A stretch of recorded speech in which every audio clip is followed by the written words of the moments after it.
आज के दिन हम लोग जो मनाते हैं गुड़ी पाड़वा, ऐसा हर एक जगह साउथ में भी है, हर जगह ये त्योहार मनाया जाता है।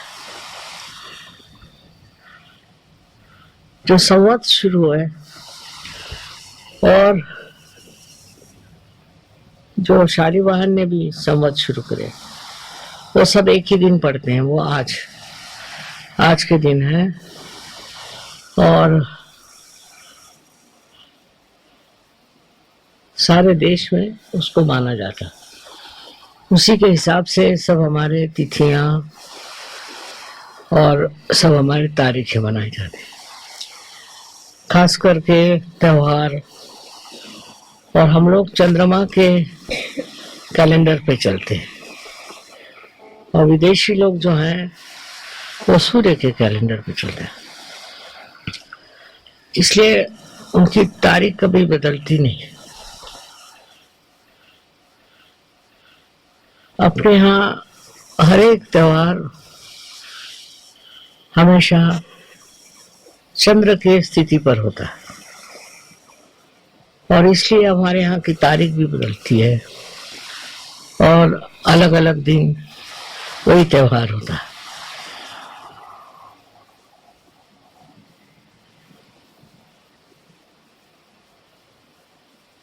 इस प्रकार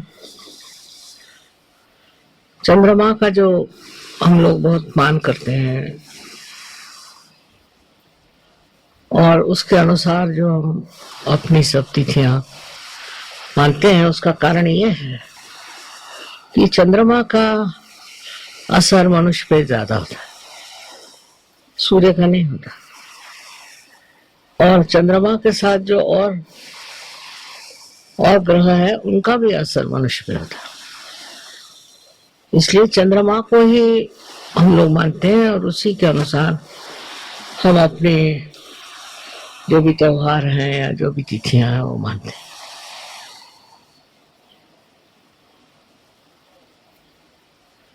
एक तारीख ऐसी जरूर है कि जो सूर्य के रूप से होता है, और जब सूर्य दक्षिणायन से उत्तरायण में आता है,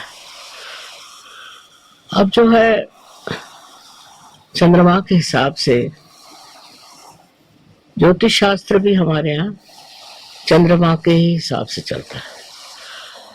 ज्योतिष में भी चंद्रमा की स्थिति देखी जाती है, कहाँ है क्या है, तो उसी के अनुसार ज्योतिष शास्त्र बनाया जाता है। और इसीलिए जो पहले हमारा कैलेंडर बनाया गया, जिसको कि हम लोग कहते हैं शालिवाहन शक, वो भी सब चंद्रमा पे ही बना, सारी तिथियां भी चंद्रमा पे बनी। तो जिन लोगों को अपनी तिथि का पता नहीं होगा वो समझ नहीं पाएंगे कि क्यों अलग अलग तिथि पे ये त्योहार आते हैं। तो जो भी हो, हमें सोचना चाहिए कि चंद्रमा का इतना महत्व हम लोगों ने किया, उसका कारण यह है कि चंद्रमा से जो हमारे ऊपर असर आते हैं उसके बारे में हम सतर्क रहें। चंद्रमा से सबसे बड़ा जो असर यह आता है कि हमारी लेफ्ट साइड उस पर आधारित है, जिसके बारे में बहुत कम लोग जानते हैं। और ये जो लेफ्ट साइड हमारे अंदर आ गई है, जिसका कि बड़ा विशेष रूप से हम लोगों ने जतन किया हुआ है, इस देश में माना हुआ है, इसकी वजह यह है कि इसके परिणाम हमारे ऊपर हम मानसिक, लेफ्ट साइड में जो असर आते हैं वो मानसिक है और बौद्धिक नहीं है, मानसिक है। और वो उसको हम कंट्रोल नहीं कर सकते। जो मानसिक तकलीफें हैं उसको हम कंट्रोल नहीं कर सकते।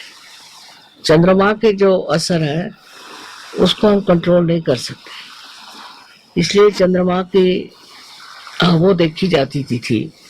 जैसे अमावस्या चंद्रमा की होगी या पूर्णिमा होगी, तो अगर किसी आदमी में मिर्गी की बीमारी हो या इस तरह की मानसिक तकलीफ हो तो बहुत बढ़ जाए। उस वक्त में एकदम दिखाई देगा कि इनको असर आया है पूर्णिमा का, या इन पर असर आया है कि अमावस्या का। इसलिए हम लोग इस तरफ बहुत संवेदनशील है कि चंद्रमा कहाँ है, कौन सी स्थिति में है, क्या है। और इसका कैलकुलेशन हमारे यहाँ इतना बारीक किया हुआ है कि हमारे यहाँ ग्रहण कब लगेंगे और ग्रहण की स्थिति क्या रहेगी, वो कब छूटेंगे, इतना ज्यादा हमारे यहाँ उस पर विचार किया गया है और इतना हमारे अंदर उसका ज्ञान है।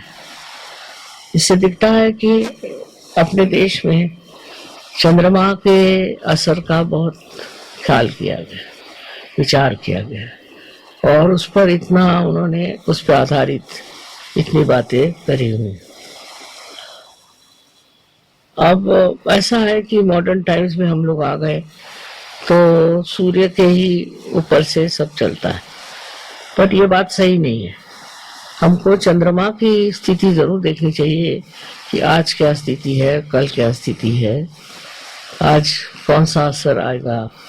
ये बड़ा गहन विषय है जिसको बारे में जानना चाहिए और अपने देश में इसके ऊपर बड़ा विचार किया गया। अब आज के दिन जो इतना माना जाता है वो नववर्ष है, इसलिए ऑल्सो चंद्रमा के आगमन है, चंद्रमा का आगमन है, इसलिए भी आज का दिन माना जाता है। इस दिन जो गुड़ी पाड़वा कहते हैं जिसको, कि एक लोटे के अंदर एक पटाखा लगा के और पटाखे का डंडा वो जो लोटा होता है उसमें लगा देते। अब ये जो लोटा होता है ये रिप्रेजेंट करता है कुंडलिनी और उस पे समर्पित होकर के किया। शालीवाहन लोग जो होते वो देवी भक्त थे और कहा जाता था कि ये देवी को शाली देते थे, शाल देते थे। और पर वो 7 वाहन भी कहलाए जाते शुरू में, क्योंकि वो 7 चक्रों को मानते थे, इसलिए उनको शालीवाहन कहते हैं। बाद में बदल गया, पर है 7 वाहन और 7 वाहन से अब शालीवाहन हो गए। और शालीवाहन के प्रतीक वही बनाते हैं कि ये गुड़ी खड़ी करेंगे। गुड़ी माने जिसको कहना चाहिए कि झंडा है, वो प्रतीक रूप, और उसके ऊपर में एक जो लोटा होता है उसका भी एक पर्टिकुलर शेप होता है, उससे होता है। वो भी कुंडलिनी का द्योतक है, तो वो कुंडलिनी के पुजारी थे, कुंडलिनी को मानते थे, इसलिए उन्होंने वो चीज इस तरह की बनाई है।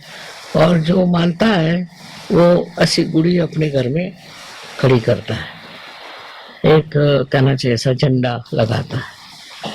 तो इसका कारण वही है कि वो लोग चाहते थे कि हम इस दिन कुंडलिनी का स्वागत करते और कुंडलिनी का विशेष रूप से प्रदर्शन करते थे। लोगों को पता ही नहीं कि ऐसा क्यों करते हैं, अब कष्ट आ रहे वही चीज करते रहते हैं, पर पूछना तो चाहिए कि ऐसे क्यों, ये क्या चीज है। तो क्योंकि वो 7 वाहन थे, 7 वाहन को मानते थे और कुंडलिनी के रक्षक थे, कुंडलिनी की पूजा करते थे, इसलिए उन्होंने इस तरह से अपना नववर्ष शुरू किया। और नववर्ष में उन्होंने ये द्योतक मतलब ऐसी मनाया कि एक लोटा हो और उसके नीचे ये झंडा, ये गुड़ी लगाई जाए। यहाँ इस चीज को इतना मानते नहीं और कोई जानता भी नहीं है, पर संवत्सर भी जो छपका है यहाँ विक्रम, वो भी आज ही से शुरू हुआ है। हो सकता है दोनों के साल अलग हो, पर दिन यही है। ये भी इसी अमावस्या को मानते हैं और वो भी इसी अमावस्या को मानते हैं। तो इस तरह से ये जो गुड़ी पाड़वा है, मैंने ये जो चीज है, ये सभी दोनों इसमें माना जाता है। अमावस्या नहीं होती, प्रथमा जिसको कहते हैं पहला दिन, वो है आज। इसीलिए आज चंद्रमा वगैरह कुछ नहीं, आकाश में पूरा अंधेरा है। पर हम लोगों को जानना चाहिए कि हमारे देश के अंदर ये क्यों होता है और उसके अंदर इसकी क्या विशेषता है। जब तक हम लोग अपने देश के बारे में नहीं जानेंगे, हमें उसके प्रति आदर, उसके प्रति में प्रेम नहीं हो सकता। बहुत बड़ी बड़ी गहरी चीजें हैं, पर वो गहरी चीजें हम जानते ही नहीं क्या है। अब कह दिया कली युग है, ये कली युग क्यों है, कैसे आया, इसका क्या मतलब है, ये सब हम लोग जानते नहीं है, सिर्फ सुन सुन के बातें करते हैं। और इसकी बड़ी भारी कहानी है कलयुग की, परीक्षित राजा के टाइम की। वो कोई जानता ही नहीं, कोई पढ़ता ही नहीं, सब बेकार की चीजें पढ़ते रहते हैं।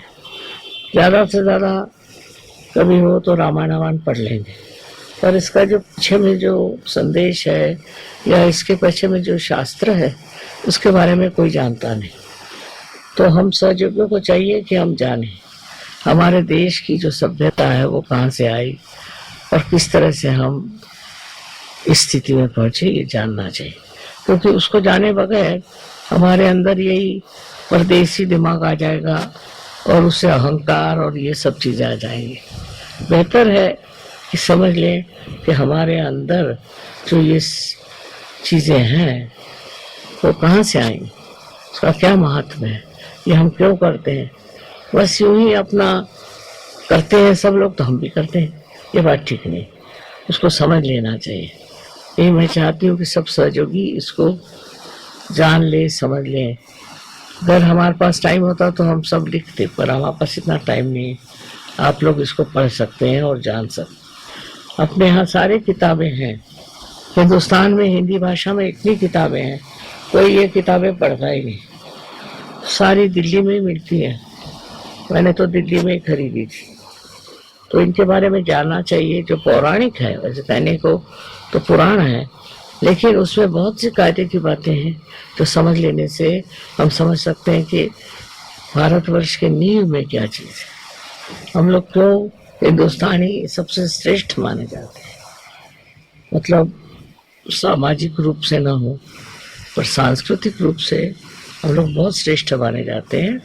और दूसरा ये कि धर्म में कैसी स्थापना करना चाहिए, धर्म क्या है, बहुत कुछ गहरी बातें लिखी हुई हैं। सो मैं चाहती हूँ कि आप लोग कुछ इसका अध्ययन करें, पढ़ें, तो एक नई दिशा आप लोगों को मिल सकती है।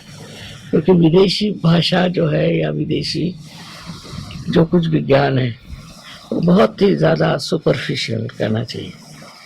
इसलिए आप लोग कोशिश करें, यहाँ आपके यहाँ सस्ता साहित्य है ना, मैंने वहीं से बहुत सी किताबें खरीदी। पर सुंदर है दुकान थी, उसी दुकान से बहुत सी किताबें पढ़ी थी और लाई थी। बहुत सस्ती मिलती है, पैसा नहीं लगता, पर टाइम चाहिए पढ़ने के लिए। अब फालतू चीज़ों में हम पढ़ते रहते हैं, फालतू सिनेमा देखते रहते हैं, फालतू न्यूज़ पढ़ते रहते हैं। पर जो हमारा अध्ययन होना चाहिए वो बहुत गहन और ऐसी चीज़ों पे होना चाहिए जो हमारे पास बहुत सालों से आई। आज का दिन बड़ा शुभ है। वैसे मेरी इतनी तबीयत अच्छी नहीं थी, पर मैंने कहा कि अब ऐसे शुभ अवसर पे क्या करें, पूजा में तो जाना ही। अनंत आशीर्वाद है।